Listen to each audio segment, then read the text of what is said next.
월남 이상제 일대기 5권 중에서 시각장애인과 연세만화 눈이 어두운 분들을 위하여 한 권 읽었죠? 15부까지 읽었습니다. 오늘 이제 두 번째 권이에요. 5권 중에서 두 번째 권인데 우리 박미소 어린이 리포터가 같이 앉았습니다. 안녕하세요. 안녕하세요. 했어? 시키잖아. 인사드려 하려고 그랬더니 다시 해봐. KMC 드림 아나운서 박미소. 안녕하세요. KMC TV 드러나운서 박미소입니다. 예.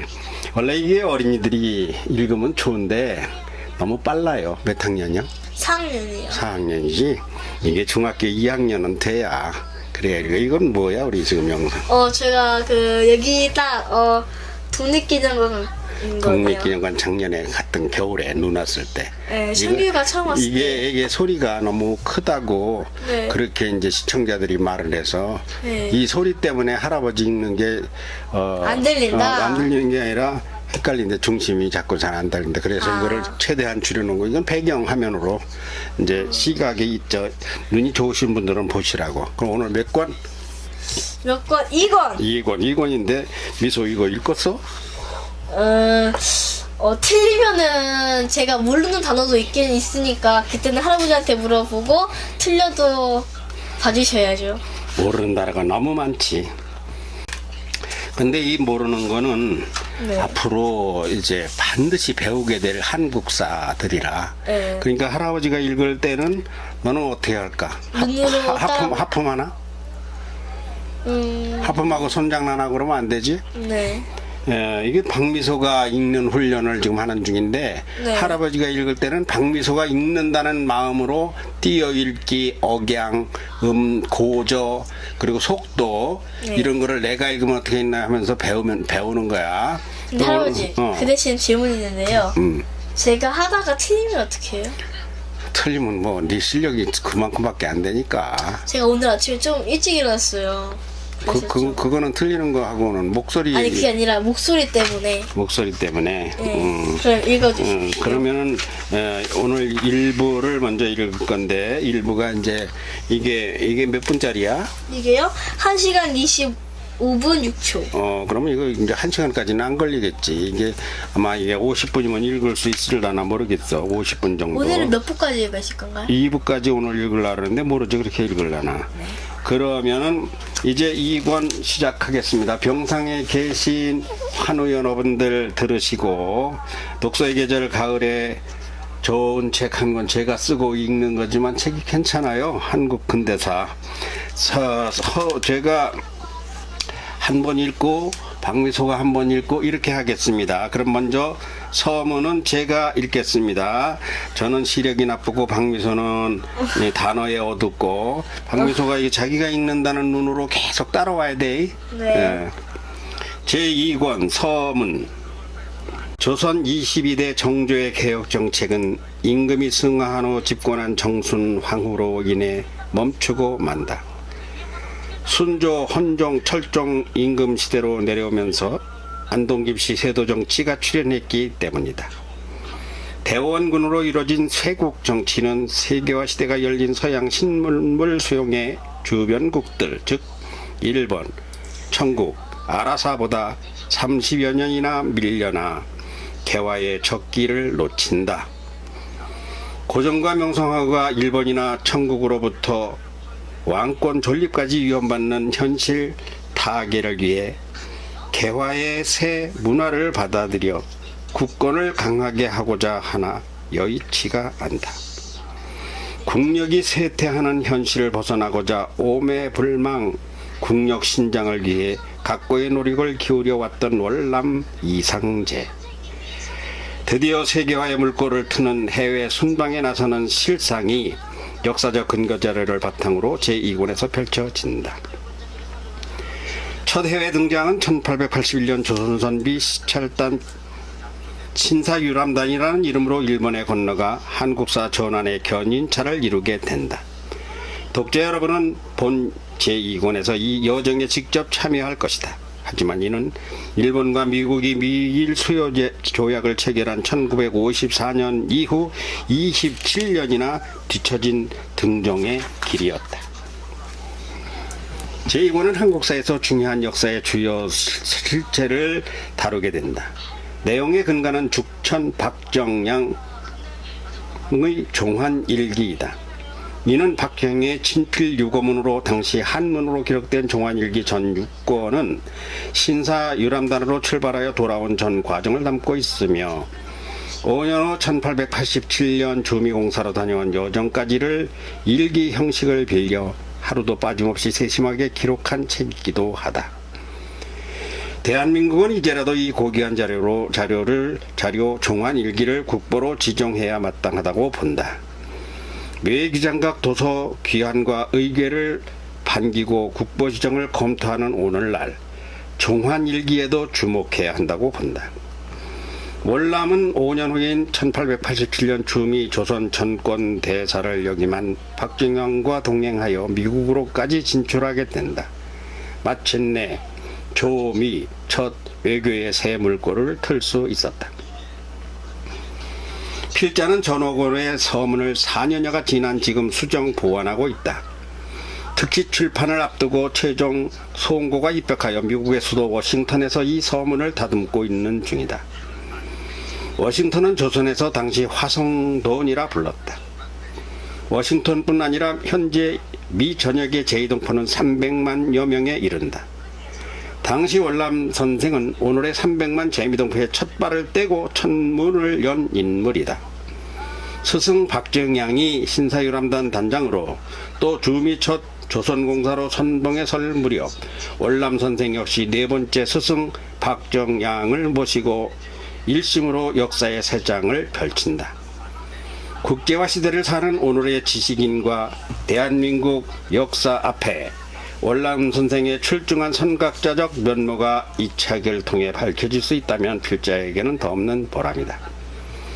일대 미국 공사 알렌의 첫 부임 이래 129년 한미 관계의 짝을 채운 것을 기점으로 123년의 세월이 흘렀다. 필자는 이번에 워싱턴 DC 광장에도 직접 가서 보았다. 처음 워싱턴 땅을 밟았을 조선 최초 외교관들의 두근거리는 심장 소리를 조금은 느낄 수 있었다. 과거 천국은 조선이 직접 미국과 외교 관계를 맺는 것을 봉쇄로 일관해 왔다. 이는 종환일기에도 잘 나타나 있다. 당시 상황과 관련해 종환일기보다 상세한 기록은 찾아보기 어렵다. 한미 외교비사 중 영약 3단도 천국의 대표적인 내정 간섭이자 주권 유린 행위다.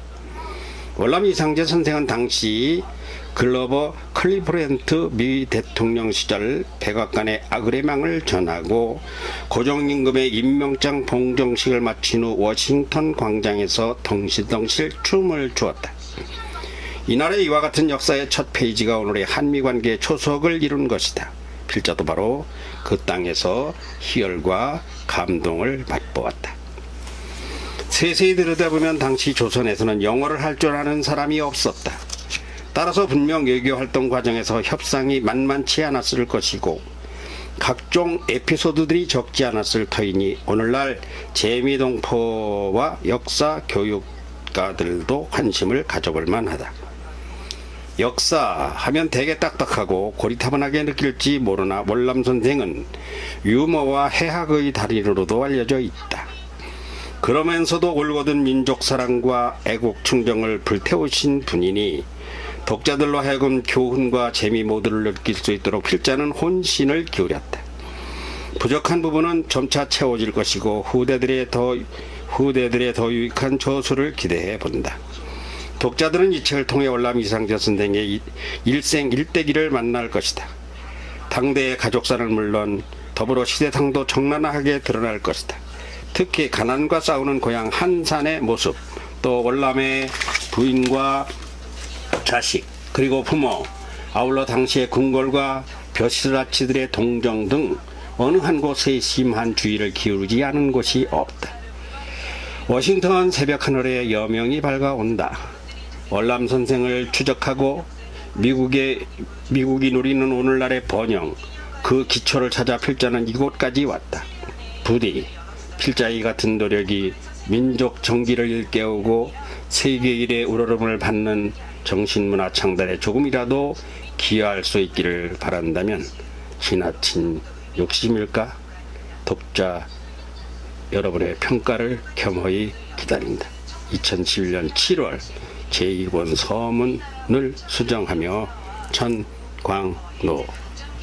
뭐 이렇게 잘 알아듣게 한번 읽어봐. 할아버지도 뭐 할아버지 이제 치아가 안 좋으니까 이제 근데 어떻게 딱 들어보니까 어때? 좋긴 좋은데요. 제가 처음에 듣던 말이니까 들으면서 이게 뭔가 하는 말 중에서 자 여기서 하나만 말씀드린다면요. 여쭤본다면은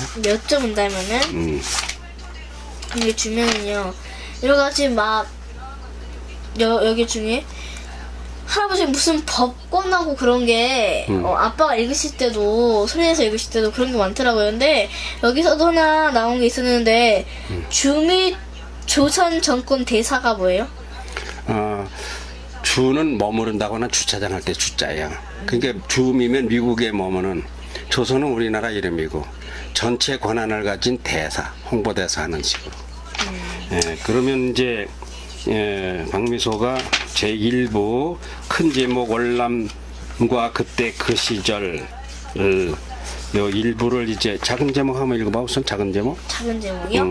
그래서 제가 하나만 말씀드리면 제가요 못 읽을 수도 있어요. 못 읽는 게 아니라 읽는 게 엉망일 수도 있지. 그럼 할아버지가 좀씩 잡아야지. 독자들을 알아들어야 되니까. 그러니까 제가 그러면 바로 내 하고 바로 나가. 자, 뭐야 작은 제목 시작. 상과 들 그리고 전답. 또한 사람이냐 짐승이냐. 다음이지. 다음이구나. 다음 사람이냐 짐승이냐. 다음 세상의 무한한 변화. 다음 공부하지 않은 나라 초선. 다음 월남과 죽천은 공부에 진력하다. 잘 읽네. 진력하다. 맞았어. 정확했어. 자, 그럼 시작. 첫 번째. 네, 첫 번째 상과들 그리고 전답. 월남 이상제. 나이 31세로 어른이 되었다. 공주와 충주의 머리 글자를 딴 공충도가 뭔가요? 그러니까 공주와 충주를 따서 전라도는 전주와 나주를 딴 거거든. 그 전에 충청도는 지금 충주와 청주를 딴 건데 당시에는 공주와 충주의 머리 글자를 따서 공충도라고 했었어. 자, 공충도라 부르다가 네. 공충도라 부르다가 9년 전인 1871년부터 충청도라고 바뀐 곳. 한산골에서 1850년에 태어나 1880년이 된 지금 만 30년의 세월이 흘러간 것이다. 조선 제25대 철종 임금이 보이지 않고 1년이 지난 1850년 10월 26일 월남 이상제의 부친 성은 이후 퀴는 희택과 모든 미량 박씨의 모친이구나. 모친 미량 박씨의 부인 마라드로 태어나 30년의 세월이 흐른 것이다. 모친은 월남을 잉태할 때 용금을 구웠으나 묘하고는 까마득히 거리가 멀다. 그것도 황령이었지만 이무기도 아닌 허사. 꿈이 하도 이상해서죠? 네. 꿈이 하도 이상해서 월남에게는 말도 해주지 않고 아예 거의 잊고 말았다. 그때 부친희택은 꿈이 상스럽지도 않고 혹 불길할까요? 이에 액방을 위해 조선 소나무에서도 가장 좋다는 붉은 소나무 홍송 세 그루를 우물가에 심은 지도 30년이다. 소나무는 한자로 소나무 송자일 거고 홍송하니까 이 글자는 나무 목자에 어른 공 또 벼슬 공. 네. 벼슬 공이라는 글자를 붙여 나무 중에서도 제일 우더른이라는 뜻을 가진 귀한 나무이며 그 중에서도 붉은 나무를 홍송이라는데 이 나무도 움쑥 자라 어른의 키의 3배가 넘게 큰 것 또한 흐른 세월을 말해주고 있다. 그때는 첨적산중이 아니면 그저 허허벌판의 시절이었고 그것은 30년이 흐른 지금도 마찬가지다. 야산은 뗄나무 감으로 베고 긁어 민둥선이지만 고산은 들어서지도 못하게 울창하고 벌판은 잡초가 무성하여 강숲과 갈대가 우거졌으나 이마저도 겨울이 되면 땔감으로 베어 사라지는데 여름에 심한 홍수가 나지 않으면 극심한 가뭄이 들어 농토로 만들어 쓸 수가 없다. 밤이면 굴굴 몇 명이 모두 칠흑 같다. 자주 호랑이가 나타나 밤길은 언제나 위험했다. 늑대 울음소리와 역갱이의 고성이 밤을 지배하였다. 역갱이가 뭐요? 여우라고 써있는데요. 여우. 왜 역갱이래요? 그때는 여우라는 말보다 역갱이라고 많이 썼어. 출기가 하늘을 휘감아 돌고 날다가 병아리를 채가고 어린 강아지도 낚아채 물어가 뜯어 먹으니 어린아이들도 안전하지 못한다. 역병이 많지만 특별한 약도 없다. 호역과 마마로 아이들이 흔하게 죽는다. 천연두군요, 마마가. 백성들은 매일 밤문을 닫고 대기가 일찍 잠자리에 든다. 백성들은 매일 밤 문을 닫고요. 백성들은 매일 밤 문을 닫고 대기가 일찍 잠자리에 든다. 촛불은 켜기라도 하면 밝지만 백성들의 집은 촛불 켜서가는 거리가 멀어 아주까리나 동백기름 중정불도 기름이 아까워 캄캄한 밤. 아직은 성당이 만들어지기도 수입이 되지도 않아 편리하게 불을 사용하는 집도 없어 화로에 담은 불씨를 꺼지게 하지 말아야 한다. 무서운 것이 두 가지 있었다. 하나는 도깨비, 하나는 문둥이. 나환자. 전신에 그 부스럼이 나서 고름이 흐르는 그런 병을 문둥병자라고 그러거든. 문둥이. 네. 밤이면 도깨비가 날뛴다 하여 아이들은 밖을 나가지 못하게 하고 낮이면 집을 나와 거리를 헤매는 뭉둥병자가 아이들 배를 갈라 간을 꺼내 먹으면 병이 낫는다는 소문 때문에 나와 다니는 것이 무서웠던 시절이 30년이 지나도 아직 그대로다. 또 무서운 것이 돌림병이다. 오죽하면 마마님이라 별말 떨며 천연조가 올까 겁을 냈을까. 포도청에서 잡으러 올까 무섭고. 포도청이 뭐예요? 그 먹는 포도? 아니요. 이게 이제 도둑을 잡는 거를 이제 체포한다고 할 때 포자에다가 도둑놈 안에 도자를 싸서 경찰이야 지금으로 말하면 그게 포도청이. 포도청에서 잡으려까 무섭고 술조사 상감이 나올까 봐도 별별. 상감? 상감은 이제 뭐는가? 산을 감독하는 산림청. 그 옛날에는 파란 걸 떼서 나무로 베어오면은 잡아갔어요. 벌금 그리고 그거 산감이라고 했어요. 옛날에. 여기에 한자로 써있는데 생나무 벌목 단수교에서 그냥 나무 잘못 대하면 하는 건 줄 알았는데 네, 그럼 읽겠습니다. 상감이 나올까봐도 벌벌 떨어야 했다. 이때 백성들은 하늘도 보이는 것이 하늘의 전부라고 생각할 정도로 안목과 시야가 좁기도 했다. 산도 보이는 것 말고는 산이 또 있고 그 산 너머에는 또 다른 하늘이 있다는 것에 대해 아예 알려고도 알지도 못하고 그냥 거기서 낳고 거기서 살다가 거기서 죽는 사람도 많았다. 그래봤자 사람 평균 수명이 40에서 50년을 사는 정도의 세월이었다. 연병이라 불리는 장질 부사와 폐병이라 불리는 해결액은 폐결핵은 청소년의 목숨을 쉽사리 아사가 부렸다.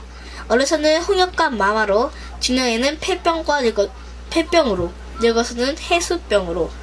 해수병이 기침 덕이 가래라고 써있는데 그러니까 그게 이제 지금 그 어릴 때는 백일해고 나이가 들어서는 이제 폐가 안 좋아지면 그걸 해수병이라고 그랬어. 가래가 벌벌 끓고 그러면 이제 그래서 호흡이 끊겨지는 어른들이 많았지. 해수병 걸렸다 그러면 참 걱정이었었던 세월이 있었지. 네. 황합까지 살면 동네 환갑? 그게 뭐예요? 61년을 살면 환갑잔치 하잖아. 그게 70 아니에요? 그건 칠순잔치고. 60이 환갑이구나. 환갑까지 살면 동네 경사요. 인근에서 장소에 따여 호상이라요. 상여를 메고 동네를 돌며 마을 전체를 버리게 됐다. 할아버지인데 상여는 그거 아니에요? 죽은 사람 했을 때 있는 거. 그렇죠. 죽은 시신을 싣고 가는 그 나무로 만든 그 가마같이 생긴 걸 그걸 상여라고 그러는데. 근데 그걸 왜 도는 거죠? 사람이 죽지도 않았는데. 호상이 뭔지 알았어? 호상 여기 가로 안에 써 있는데. 네, 호상이 아니요? 호상 여기 가로 안에 써 있잖아. 장서기에 죽었어도 한이 없다는 뜻의 좋을 호자. 그러니까 그 환갑까지 살았으면은 장수해가지고 돌아가셨어도 그걸 경사로 해서 상에 메고 동네에 잔치를 벌리면서 일찍 죽던 세월에 오래 살았다고 경사로 여겼던 세월이 있었지. 근데 할아버지도 그때 사셨나요? 우리 어릴 때는 우리 할아버지나 아버지들이 40, 50에 돌아가셨어. 오. 동네 어른들이 일찍 돌아가 있어. 전 평균 수명이 짧았어. 네. 마을 잔치를 벌이기도 했다. 그래서 사견을 메고서 마을 잔치를 벌이기도 했단 말이었고요. 그걸 호상이라 그래. 호상. 호상의 반대말은 애상이야. 일찍 죽으면 그건 애처로운 상이야. 애처로운 그걸 애상이 호상. 그래서 혼인이 빨랐다. 나 10세가 넘어 15세. 나이 10세라 그러든가 10살이라고 하든가 해. 10세가 넘어 15세가 되면 대개 혼인을 서둘렀다. 얼른 세자를 착봉해야 할 왕실이 안정되는 것처럼. 이제 이해가 됐네요. 몇 번 읽으니까. 아기를 일찍 낳건 늦게 낳건 빨리 혼인부터 시켜야 부모가 안심이고 도리를 다하는 것이라여 어린 아이들을 일찍 시집 장가보내 월남도 월효? 월효에게 장가든 게 15였을 때라서 벌써 15년이 흘렀다. 월남의 장남 승윤이가 어느새 10선세다. 월남의 장남 이름은 띄어서 읽는다 그랬지? 승윤? 그럼 그냥 이름이 승윤이에요? 월남의 이제 승은 이가니까 여기다 이승윤. 근데 이자까지는 안 썼지 글이니까. 월남이 이가라는 건 아니까. 네. 월남의 장남 승윤이가 어느새 13세다 이렇게 읽어야 되는 거죠. 세상이 멈춘 듯해도 유유히 흘러 조부 경만금은 일찍도 세상을 떠나고 월남의 부모는 늙고 아들은 크고 손자는 태어나 대를 이어 자라고 있는 것은 당시 네 집이나 마찬가지였다. 그러나 식량이 여간 부족한 것이 아니다. 조선 팔도에 사는 사람이라야 600만 명 정도다. 사람이냐 짐승이냐. 그러나 이미 나라를 다스리는 정치가 있는지는 여기는 할아버지가 바꿔서 읽는 게 낫지 않겠까?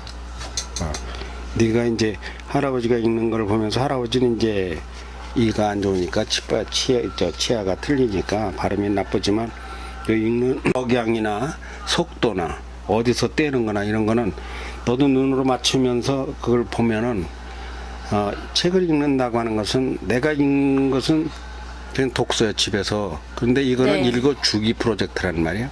네. 그러면은 듣는 사람이 듣게 읽어야 돼. 알아듣게. 그러니까 어떻게 해야 이걸 알아듣게 전달을 할 것이냐. 이걸 상당히 염두에 대고 이제 마치게 되면 이 마칠 때는 조선 팔도에서 아닌가? 사는 사람이라 해야 600만 명 정도다. 이렇게 하고 그것을 내줘야 이제 다음이 맞아 들어가지. 운을 그거는 이제 운율, 글의 말의 흐름. 말 속에도 사실은 곡조와 같이 뭐가 있어요. 그걸 운율이라 강약, 고조, 장단, 속도, 억양 이런 게 있거든. 그런 것을 생각을 하면서 네가 읽는다고 생각을 하고 할아버지하고 같이 맞춰오니까 할아버지는 어디서 덧대고 어떻게 액센트를 주는가 이런 걸 한번 잘 생각하면서 들어봐. 자, 다음 사람이냐 짐승이냐. 그러나 이미 나라를 다스리는 정치가 있은 지는 수천 년 아주 오래다. 정치를 하는 사람들은 문관과 무관이었다. 이들은 삼국시대 이전 삼한시대부터 온 나라 안을 전쟁으로 누비고 다녔다. 그래서 그들은 전쟁을 통한 정치 지배급 인맥이 형성되어 벼슬자리에 앉아 누차 옮겨 다닌 수도에는 대궐을 짓고 전국에서 나오는 공물의 조세를 거두어 나라 살림을 꾸려가고 있다.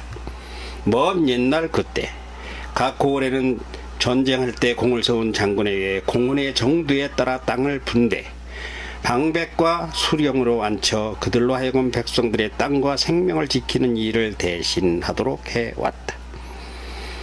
수도에는 임금이 신하를 앉혀 나라를 다스리면서 백성들이 마음 놓고 농사를 지으며 살도록 돌봐주었다.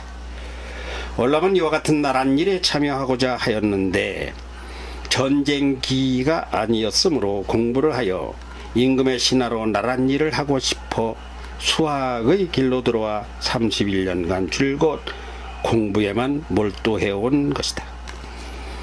전쟁이 났던 시절에는 전쟁에 나가 싸우는 장군과 대장과 부장 등등이 곧바로 벼슬자리에 앉게 되지만 전쟁 세대가 죽고 오래 지나면 문관과 무관으로 나누어 과거라고 하는 시험제도를 통해 벼슬자리에 앉게 되었다. 누구나 마찬가지지만 월남도 공부를 해야 정치에 참여하고 나라의 녹을 먹을 수 있었다. 그러나 나라를 다스리는 일은 무지렁이 같은 백성들의 머리로서는 가늠되지도 않는 일이다. 제대로 다스리는 것이 무엇인지도 알 길이 없어 여간 많이 배워야 하는 게 아니다. 그래서 백성을 다스리는 일을 시킬 자격이 있나 없나를 과거라고 하는 시험제도를 통하여 인재를 가리는 것인데, 월남은 1867년 이미 과거에 응시했으나 낙방하고 지금은 한양에서 나라를 다스리는 실력을 쌓기 위해 집을 떠난 것이다. 문제는 이렇게 조용한 나라에 호랑이도 아니고 도깨비도 아닌 것이 사람은 사람인데 이상한 사람들이 나타났다. 원나라, 수나라, 당나라에서 명나라로, 명나라에서 청나라로 바뀌어 천국이라 부르는 사람들은 생김새와 우리나라와 같은데 양위라고 부를 수밖에 없는 노랑머리 파란 눈동자 이방인들이 배를 타고 자주 나타나 알아듣지도 못하는 꼬부랑발로 뭐라고 씨부렁대는 희한한 무리들이 들어오는 것이다. 이들은 천주학이라 부르는 이상한 것을 전하러 왔다고 연신 해변으로 몰려드는 것이다. 이미 나라가 있고 왕이 있고 골골마다 수령이 있건만 그들은 여기가 무슨 임자 없는 빈 땅인 줄 아는가 보다. 백성들을 원주민이나 미개인으로 취급하며 멋대로 바다와 섬과 육지를 측량하는 꼬락서니가 분명 저들끼리 줄로 재어 이 땅은 내 것, 저 땅은 내 것 하고 마음대로 나눠 가지려는 모양이다. 1776년 사도 세제의 아들 정조 임금이 등극하고 나라를 다스리던 1800년까지 24년 세월은 그래도 그런대로 양이들의 침범이 별로 없었다. 정조가 죽고 그의 아들 순조가 23대 왕으로 보위에 오르던 통치 시대부터 본격적인 외세가 출몰하기 시작한 것이다. 이거는 아주 한국사에서 중요한 거예요. 이거 다 배워야 되는 거야. 이제 배워야 할 걸 4학년이 먼저 배우고 있네요. 글쎄. 근데 이제 독서는 그렇게 좋은 거예요. 물론 이보다 수백, 근 1천, 2천년 전에도 외인들이 이 땅에 들어오기는 했다. 삼국시대 이전 가야국은 인도에서 온 허황우가 김수로 왕과 혼례를 올려 김의 김씨와 김의 허씨의 시조가 되기도 했는데, 허황우가 무슨 연유로 우리 땅에까지 왔는지 또는 알고 왔나 모르고 왔나 아니면 파도의 길을 잃고 떠밀려 왔는가는 정확하지가 않다.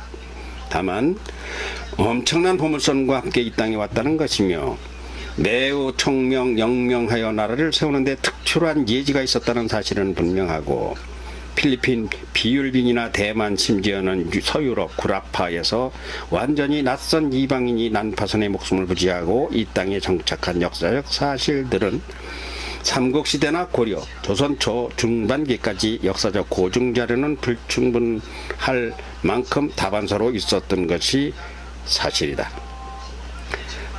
불충분하지만 다반사로 있었던 것이 사실이다.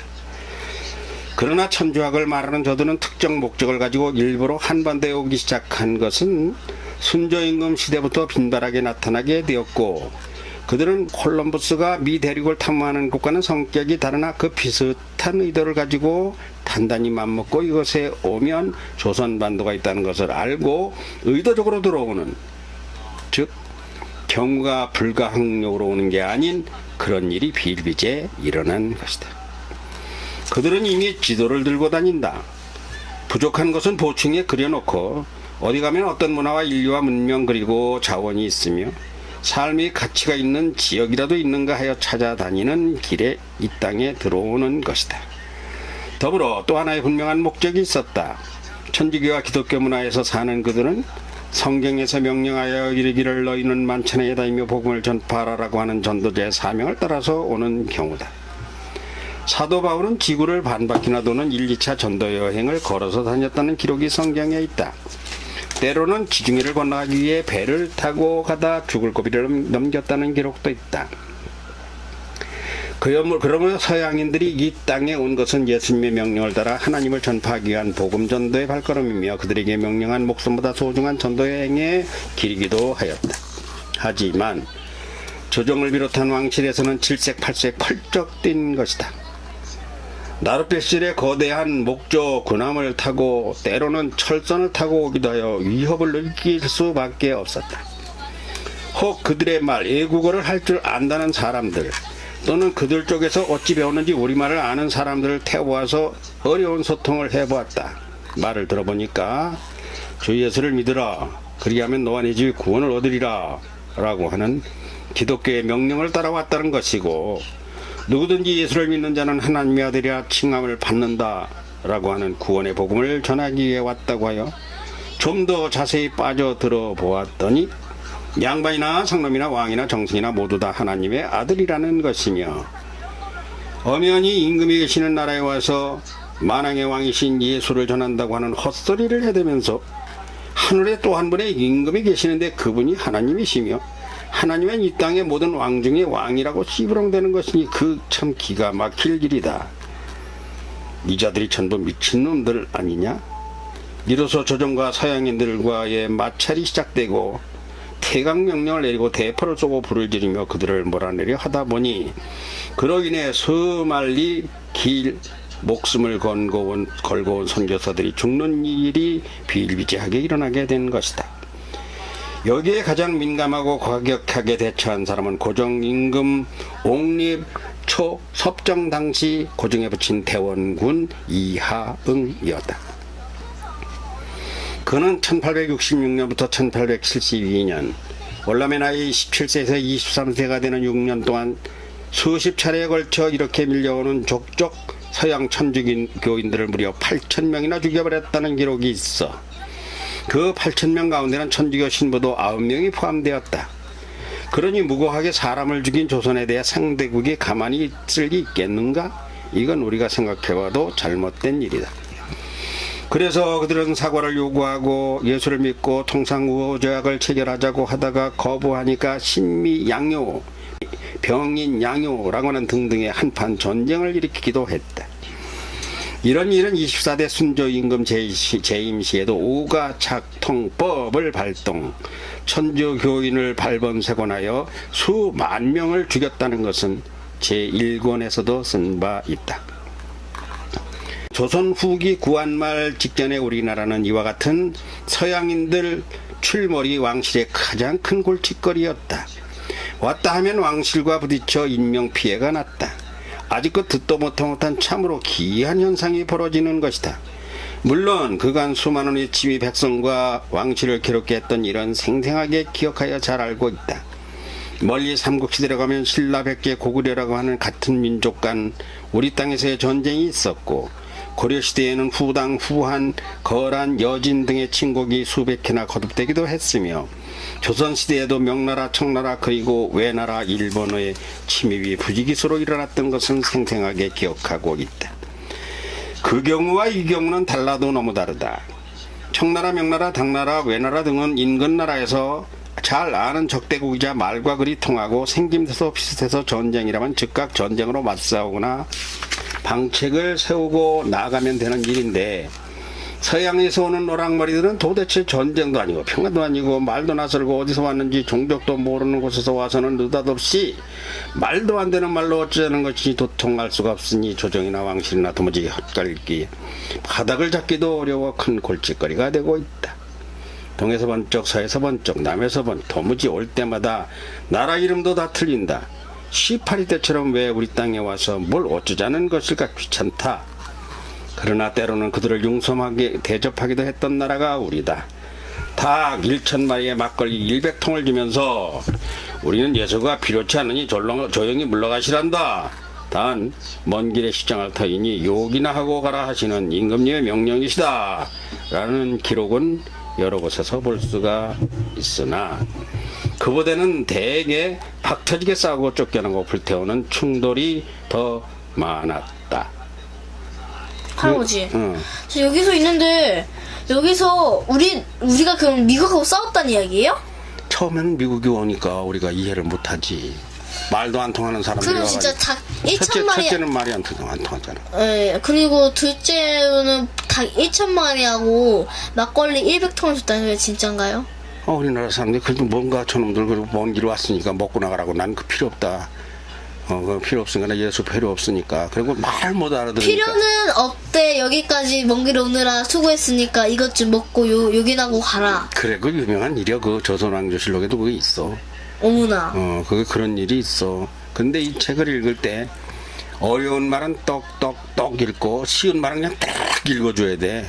그러면 듣는 사람이 지루해요. 정말 뭐 할 거라는 걸 끝을 아는 거는 딱 읽어주고 뭐 병긴 양요, 신미 양요 이런 건 탁탁 읽어줘. 자, 다음. 자, 해봐. 알겠습니다. 다음 세상의 무한한 변화. 그러면 우리가 이렇게 종을 잡지 못할 때 세상도 우리처럼 멈추고 있었을까? 그렇지 않았다. 지구촌 세계 각국은 부단하게 움직여 지식 정보를 쌓아 무한대로 발전하고 있었다. 무한대로가 아닌데. 무한대로 발전하고 있었다. 나중에 조선을 침략한 일본만 해도 사실은 퍽 늦었지만 그래도 우리가 견주하면 일각이 여삼추 일로 발전을 거듭해 오고 있다. 외세들이 요구하는 대로 성경을 다국어로 번역하는 일과 일본과 중국의 문은 열을 열었다. 우리는 폭격하고 불태우고 선교사들을 죽이고 신부를 죽일 때 이미 일본은 그래봤자 겨우 30여 년 일찍 서양물을 받아들이게 된다. 서양 문물이죠. 그게 뭔 뜻인가요? 서양 문화와 물건이지. 서양의 생각과 그 어떤 뭐 텔레비전 같은 거 이런 건 물건이지. 이런 거요? 그걸 물물이라 그래. 그런 두 가지를 합쳐서. 그러다 보니 이제 일본이 서양 문화의 경지에 달하라 조선보다 월등히 앞선 것이다. 드디어 일본이 서양 문물과 무기에 앞세워 서양인들과 동시다발적으로 조선을 향해 통상하다 우호조약 아니요. 통상이다. 통상이다 우호조약 이다. 통상이다. 우호조약이다. 멋대로 요구하여 군함을 몰고 부산과 인천 강화도에 쳐들어오기 시작한 것이다. 둘째 아들 고종을 어렵게 왕위에 앉힌 대원군은 좌불안석의 노심초사 아들 고종의 보위 안녕을 위해 강력한 조치를 취하게 된다. 척하비를 세우고 외세를 배격하여 미친놈들 취급하듯이 양해를 몰아내는 세국 정책을 편다. 왕이 어린 탓에 섭정을 하던 대원군 섭정 10년은 서양 문물을 받아들일 최적기였지만 어림판 프로치도 없다면서 빗장을 걸어 잠그고 아예 적국이나 허령이라도 때려 부수는 것처럼 사정없이 몰아낸 세월이 월남이상제의 나이 24세가 되던 해에는 고종의 친정을 선포하기 이르기까지 세월이었다. 대원군이 정치에서 물러나자 고종과 왕비는 지금 나라의 문을 여느냐 마느냐의 문제와 연다면 어떻게 열 것이냐는 문제로 심각하게 고민하고 있는 중이었다. 이렇게 변화무쌍한 세월의 세계를 보고 큰 눈을 뜨고 국가 경영에 큰 틀을 짜고 큰 그림을 그려야 한다는 선비가 흔치 않은 것이다. 더 큰 문제는 이 중차대한 문제를 보는 사람이 없다는 것이다. 그걸 그렇게 띄어 읽으면 어리버리해져.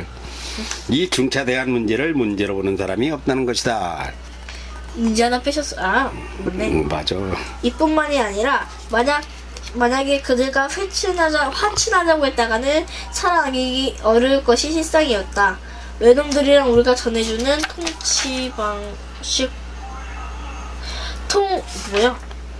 통치 방식을 볼 때는 한 단계 낮은 나라라는 인식이 연구하였다. 조선 초 중기 몇 차례 걸쳐 일본의 조선 통신사 뭔 말이에요? 그 조선 초와 중기에 일본의 조선 통신사를 왕실에서 보냈었어. 통신사라는 건 뭔가 도와주러 가는 거야. 수신사는 배우러 가는 거고. 조선 초 중기 시작. 조선 초 중기 몇 차례 걸쳐 조선 초기 중기를 줄여서 조선 초중기 몇 차례 걸쳐 일본에 조선 통신사를 보낸 왕실에서는 조선 초 중기 몇 차례 걸쳐 일본의 조선 통신사를 보낸 왕실에서는 어마어마한 행렬을 일본에게 보내면서 우선이 된 나라의 큰 대접을 받고 우수되면서 우리의 문화를 전수하였던 것이 그렇게 먼 옛날 얘기가 많은 것을 믿고 임진왜란을 일으켰으나 아니요 뭐가 이거 잘못됐어. 아 그렇군요. 얘기도 아니건만은 오만 방자에도 그들은 선박의 숫자와 병사의 숫자가 많은 것을 믿고 임진왜란을 일으켰으나 연전 상대가 뭐예요? 연전 싸우는 게 연전이야. 연전 연승 상대가 되지 않던 무리들이라고 깔보고 있던 중이기도 했다. 그 다음 네, 좋다. 그런 일본은 불과 얼마 전에 일본이 아닐 정도로 막강한 힘을 가지게 된다. 왜 그렇게 됐을까? 왜 막강한 힘을 가졌을까? 서양 문물을 받아들여서 남이 잘하는 건 얼른 배워서 내가 그걸 앞질러야 되는데 우리는 그럼 할아버지 여기 앞에 있던 여기 조선 뭐 어쩌고저쩌고 공부 안 한다 그러셨잖아요. 조선은 공부를 안 하는 나라다 그런 거 있어. 네, 그거에 나중에 이번 가면 그거 나와 그게. 마지막이에요. 여기 바로 옆에 있네요. 네, 운양호를 운요호라고 부르지도 말자. 여기 운양호를 운요효가 하여튼간에 뭔가 있잖아요. 저 일본에서는 운양호를 운양호 소리 못하니까 운요호라 그래. 그러니까 그 기분 나빠서 운요 하는 사람들이 있는데 그 기분 나쁘니까 그렇게 부르지 말자 이거. 운양호를 물고 온 것이 마침내는 강화도 조약을 옮게 되고 강화도 조약을 빌미도 그들의 힘을 믿고 치외 법정적인 제10조에서 그만 알려주세요. 강화도 조약을 할 적에 10조는 법 외의 테두리 밖에서 체결한 게 있어요. 그게 이제 나중에 나오는데 그만 그 다음 읽어. 그게 그 뜻이군요. 아니요 그건 이제 아직 설명 안 했어. 지금 할 수가 없어. 읽어 다음. 하여튼 여기 나오니까 일본이 한국에서 범죄를 저지르면 자국법으로 다스린다는 등 불평등 조약을 맺은 것이 중대한 화근이 되었으며 그들 화폐를 조선에서 유통하게 하였을 뿐만 아니라 상권을 허가받게 됨으로 말미암아 툭하면 강화도 조약을 들먹이며 국권을 무시하기 시작하여 마침내는 나라를 잇는 결과의 단초를 제공하게 된 것이다. 왜 이런 불리한 계약을 하게 됐을까? 이게 지금 이게 강화도 조약에서 10조는 일본 사람들이 여기 와서 사람을 죽여도 그건 일본에 데려가서 일본 정부가 재판 뭘 봐? 에? 하철아 좀 일본 정부가 자기네가 죽이든 살리든 하겠다고 하는 그런 조약을 체결을 했어. 강화도 조약이 그게 큰 문제야. 그 얘기 여기 썼나 바로 나왔잖아. 뭐 이해 안 가? 그 얘기요. 그러니까 우리나라 사람들은 일본에 가서 사람 죽이고 나쁜 짓 할 일이 없잖아. 네. 근데 그들은 우리나라 와서 막 나쁜 짓을 해도 우리가 죄로 벌을 못 줘. 그게 강화도 조약에서 딱 얘기해. 빨리 읽어. 빨리 시간 빨리 써야 돼. 첫째는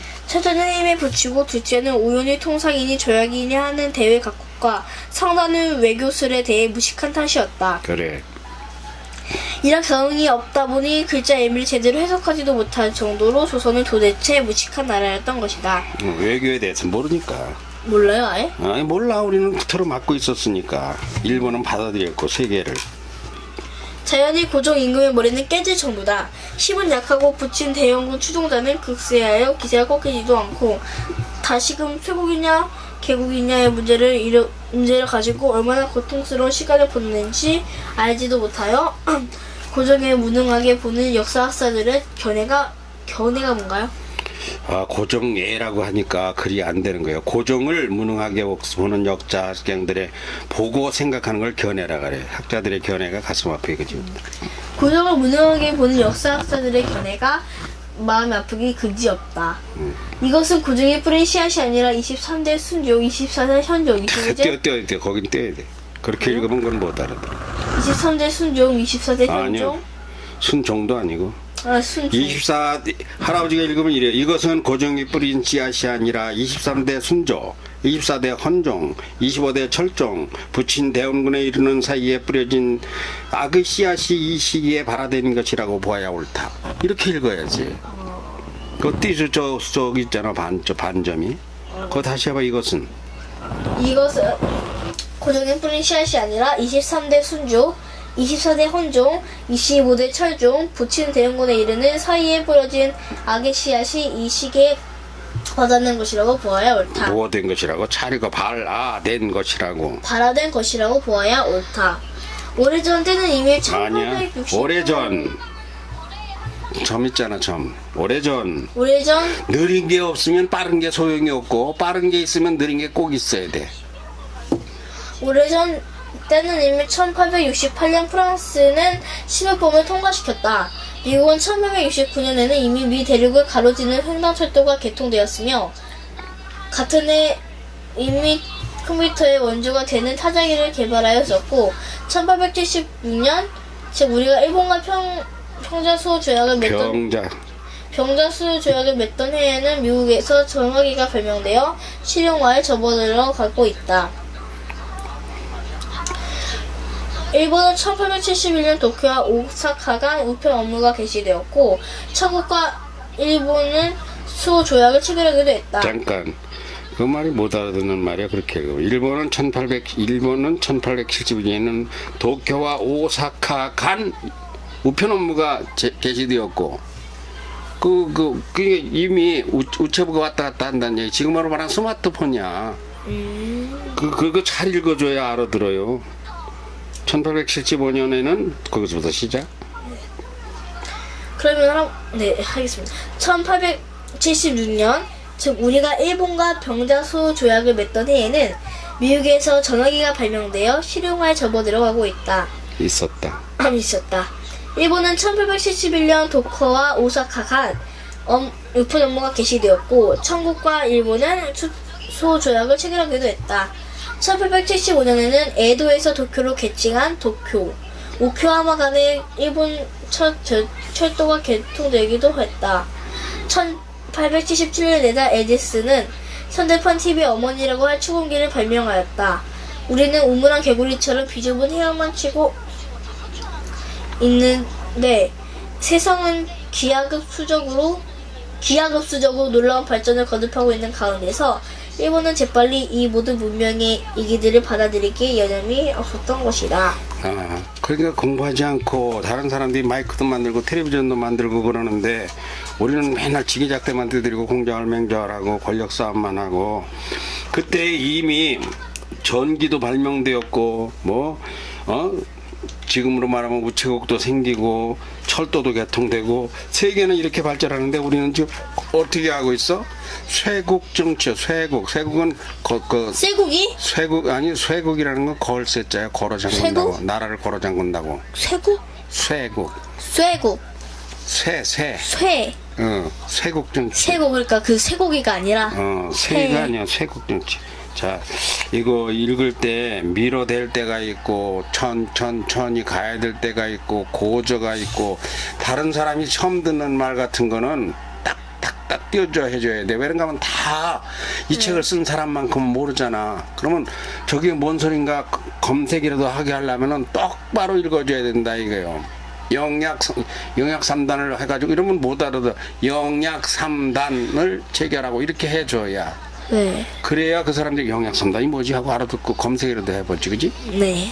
이제 할아버지가 읽어주시면 됩니다. 잘 들어봐. 할아버지 읽는 거를 빨리 읽을 때는 굉장히 빨리 읽어요. 그런데 느릴 때는 굉장히 그거 속도예요, 속도. 그러니까 나블라보 그러시다. 그러다가 중요하다 싶은 데는 탁탁탁 뛴다고. 그런 걸 너도 잘 모르는 부분에는 빨리 지나가면 안 돼. 네가 모르는 건 남들은 더 모르잖아. 그러니까 너는 거기서는 주춤거리고 한 글자 한 글자 또박또박 읽어줘야 돼, 그치? 그래서 엄청 잘 읽어놓은 몇 학년? 4학년. 네. 4학년은 엄청 잘 읽어. 자세 똑바로. 이게 편했어요. 다음 공부하지 않는 나라 조선.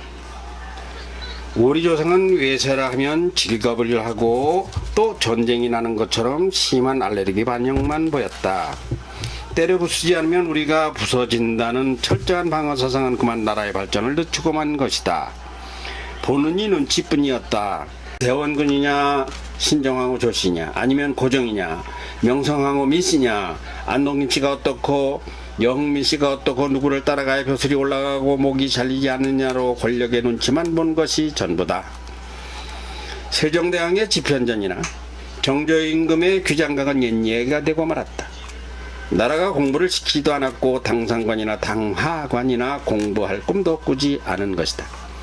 심지어는 하늘을 보고 태양을 보며 해시계, 물시계, 자경률을 만들던 조선왕실의 학자정신과 더불어 장영실이나 정약용같이 백성을 위해 무엇을 하면 될 것인가에 대한 대해 전념하던 실학 개념이 거의 사라지고 만 것이다.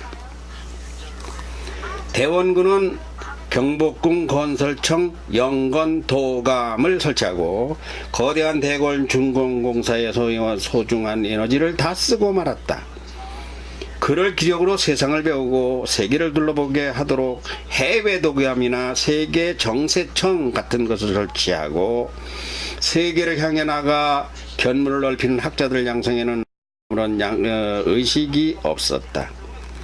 연암 박지원이나 환재 박규수와 같이 높이 보고 멀리 넓게 보는 선비들에 대해 인정해 주지도 않았다. 박규수 같은 인물이 평안감사로 제너럴 셔먼호를 불태우는 일이나 했으니 나라의 실력이 형편없이 추락하고 만 것이다. 국가 인재 양성기관이었던 성균관 유생들의 수학에도 관심이 없었다. 그나마 인재 등용문이 되는 과거제도는 벽장에 가둬버리고 말았다. 1874년 7월에는 아예 명경과, 이거는 과거에서 과를 뽑는 거예요. 기술직 뭐 이런 거 뽑는 거예요. 명경과를 폐지해 버리기까지 했다. 인간은 본능적으로 무엇인가를 생각하고 생각한 것을 만들어 삽질해서 가라질로 바꾸는 것처럼 걷기가 버거우면 자전거를 만들어 타듯 발전하게 되어 있건만, 먹고 싸움질만 하려면 아무것도 할 수가 없으면 세종대왕의 집현전 학사 양성이나 한글 창제로도 아는 일. 그러나 지금의 왕실은 머리를 쓰지 않고 공부를 하지 않는 중이다. 기왕에 만들어 놓은 벼슬자리에만 탐닉하는 풍조가 고전 임금의 고통이 되어 압박해 들어오고 있는 중이다. 당시 백성과 인류 문화 발전을 위한 그 무엇 하나도 제대로 만들어진 것이 없으면 역사가 이를 증명한다. 서양 각국은 그러지 않았다. 꼭 만들지 못하면 남이 만들어 놓은 것이라도 자세히 들여다보고 배웠어야 하는데, 먹고 하는 일이란 것이 하나같이 권력 싸움이라 물밑은 더럽고 혼탁하여 오염된 세월이다.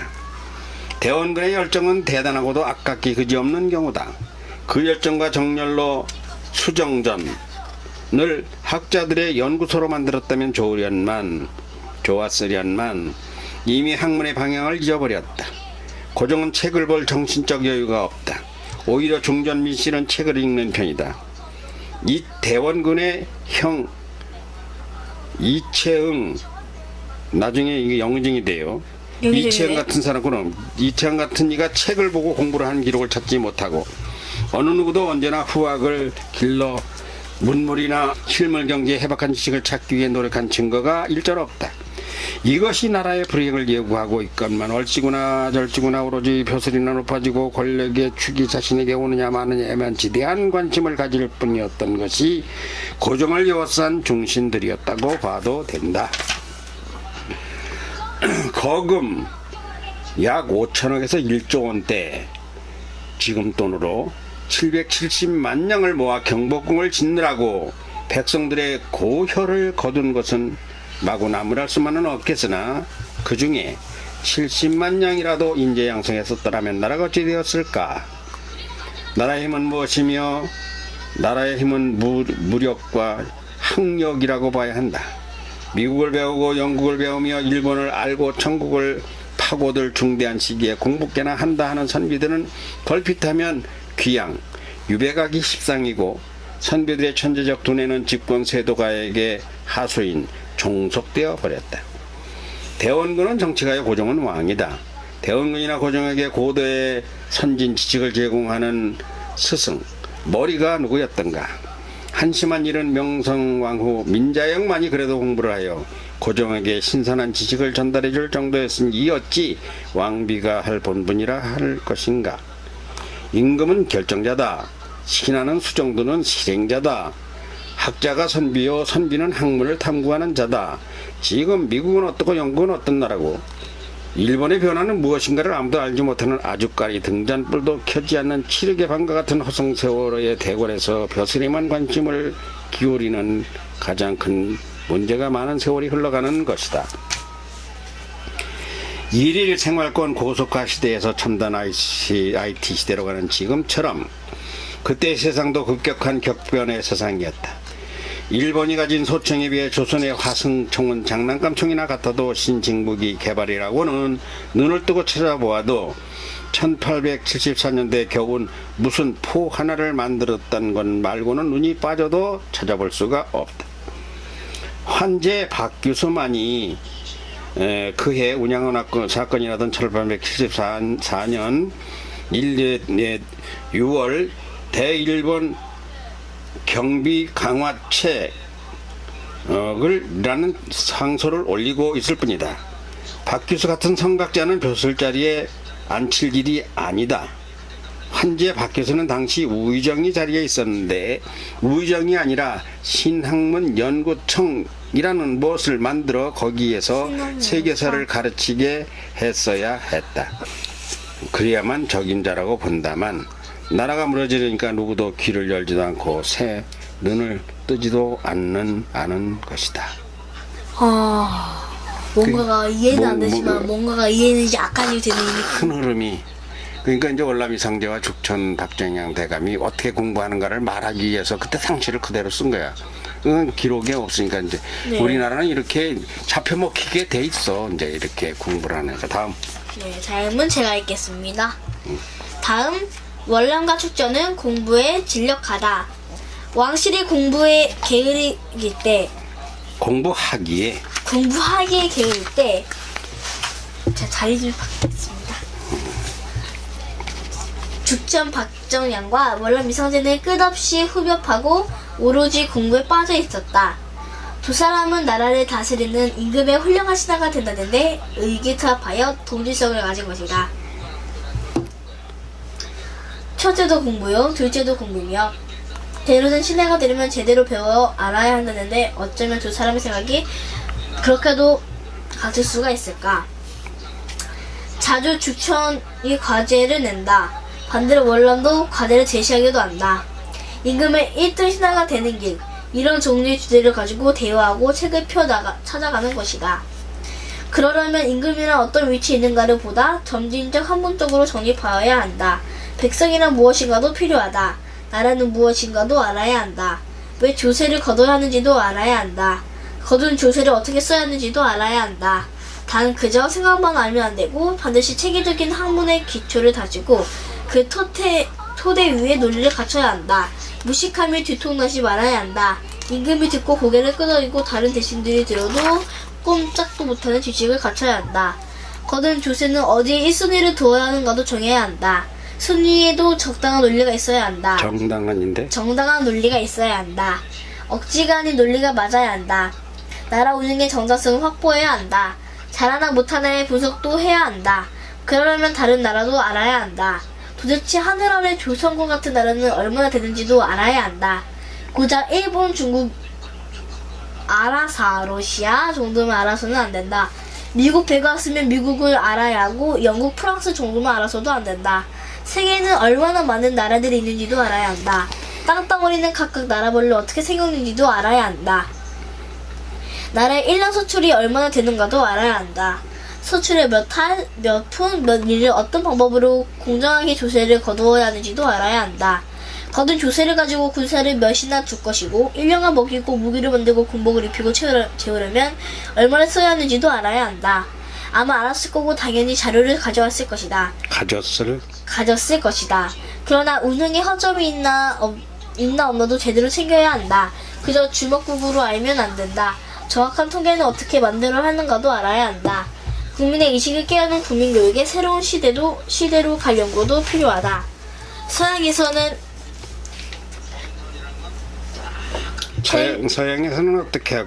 어떻게 하고 미국의 공교육도 배울 것인가는 배워야 한다. 배울 것은 배워야 한다. 공부를 못해 무식한 국민을 언제까지 버려둘 것인가. 장마가 가뭄 흉년을 들게 하는 데에 대한 대책도 강구할 일이라. 위조도 국가가 가르치고 관리해야 한다. 홍역, 마모에 대한 치료법도 연구하고 안되면 기술을 배워올 공들여야 한다. 하던 대로의 농사가 아니라 효율적 고도속으로 가는 농법도 연구하여 소출을 눌린 방향도 생각하여야 한다. 대낮같이 밝은 정기 보면 꿈도 못 꾼다고 집어두다 치자. 접어둔다 치자. 그리고 지금처럼 외세가 밀어 닥쳐오는데 대한 대책도 이 말을 맞대고 각국별로 대처 방안을 꺼내야 한다. 이상하지 않은가? 무슨 제도로 수모르려고 왔는지 무거운 근황도 제대로 분석하여야 한다. 벼슬 자리에 앉은 이들에게는 각 풍기에 따라 어느 정도의 높봉을 주어야 할지도 공평하게 분석해야 한다. 나라 경제가 적자가 나면 안 되고 매년 얼마나 흑자가 나는지도 알아야 한다. 대충 알아서는 안 된다. 인구가 몇이고 군사가 몇이고 줄일지도 늘릴지도 알아야 하고 군역의 공평성도 합리적이어야 한다. 전체 나라 살림을 하는 관리가 몇 명이야 되고 그들에게 줄 룩북은 얼마를 가져야 1년 동안 살림을 해야 할지도 알아야 한다. 각 지방에서 거쳐오는 국세가 새어나가지는 않은지도 알아야 한다. 무엇이 잘못되고 흉작이고 무엇이 풍작을 이루는가도 연구해야 한다. 나라의 땅을 왕이나 관리들이 농사지어 직접 소출하여 일구어 내지 못하니 백성들이 모두 참여하여 고르게 다 배불리 잘 먹고 나라의 조세는 얼마를 내도록 해야 민심이 발발하지 않는지도 알아야 한다. 미국은 어떤 나라이고 영국이나 프랑스, 일본, 천국은 어떤 나라이며 그들 각 나라에서 많이 나오는 소출은 무엇인가도 알아서 서로 나누어 쓰는 방도도 찾아야 한다. 우리만 잘 살아서는 외국에 가만두지 않는다. 저들이 자꾸 외국에서 소자 빠지면 안 돼. 외국에서 가만두지 우리만 않는다. 잘 살아서는 외국에서 가만두지 외국에 않는다. 가만두지 않아. 그건 아니다. 우리만 잘 살아서 외국에서 가만두지 않는다. 저들이 자꾸 들어오는 이유도 알아야 한다. 천적과도 같은 일본의 실상은 알아야 한다. 그건 천적이라고 읽어야 돼. 천적. 천적과도 같은 일본의 실상을 알아야 한다. 깨구리한테는 뱀이 천적이요. 천적과 같은 일본의 실상을 알아야 한다. 천국에서 간섭하는 왕실의 대책도 어물어물하지 말고 제대로 대처해야 한다. 그전에 세계를 알 지도가 필요하다. 나라한도 제대로 모르면서 세계를 안다? 이것은 말이 안 되는 조선 팔도는 손바닥으로 보듯하고 난 연후에 넓혀 나가야 한다.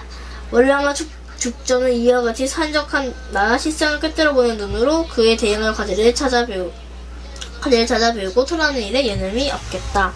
하루인데 여기 보니까요. 변염이 없겠다가 아닌데. 여념이 없었다. 제일 마지막에 그거 끝나는데. 여념이 없었다. 그렇지. 하루인데 여기요. 신설 일어난다는 단장 박정행의 종승자 박창준 교수라 했는데. 박찬수 교수. 2009년 9월 30일. 박정영 선생의 증손자야. 누가 찍어주신 거예요? 누군가 찍었어. 이 사람이 저 고려대학교 경영대학원 부원장이야 지금. 그러니까 누가 이런 걸 알아야 된다는 얘기를 지금 하고 있어? 지금 한 번에 말하면은 월남과 죽천이 지금 이야기하고 있는 거야. 우리가 이런 걸 알아야지 세계를 뚫고 나간다 이 얘기를 하고 있는 거야. 근데 어떻게 잘 읽네. 감사합니다. 잘 읽고 몇 분 지났어? 이제 여기 1시간 1시간 2분 4초? 50초 이제 3분 되려 합니다. 1시간 넘었어? 네.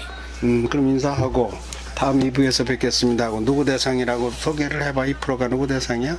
2%가 어린이 대상. 아닌데. 어린이와 부모. 아닌데. 할아버지. 시각장애인 대상.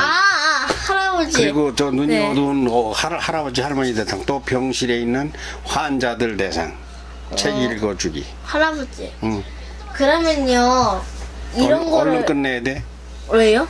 시간이 빨리 끝내지 않으면 저걸 2타임을 못 찍어. 빨리 끝내. 빨리 말해. 그러면은 이것은 병실에 계시는 할머니, 할아버지, 그리고 시각장애인, 그리고 어린이와 부모도 되겠죠? 그럼. 어린이와 부모를 위한 프로입니다. 재밌게 봐주셨으면 감사하고요. 제가 너무 실수를 많이 했는데 그 점 양해 부탁드립니다. 실수 안 했어. 엄청 잘 읽은 거요. 근데 이게 지금 책도 읽는 것도 중요하지만 전체 큰 흐름이 어떻게 가는가를 그거를 개념 파악이라고 하는데 정황 분석을 좀 했어?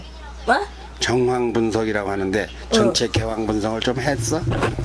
약간 했어요. 뭔가 좀 알아듣겠지? 자, 그러면 시각장애인 여러분과 환우 여러분 또 눈이 어두우신 연세 많으신 저 같은 눈이 나쁜 어르신들 다음 제2권 2부에서 뵙겠습니다. 안녕히 계십시오. 안녕히 계세요.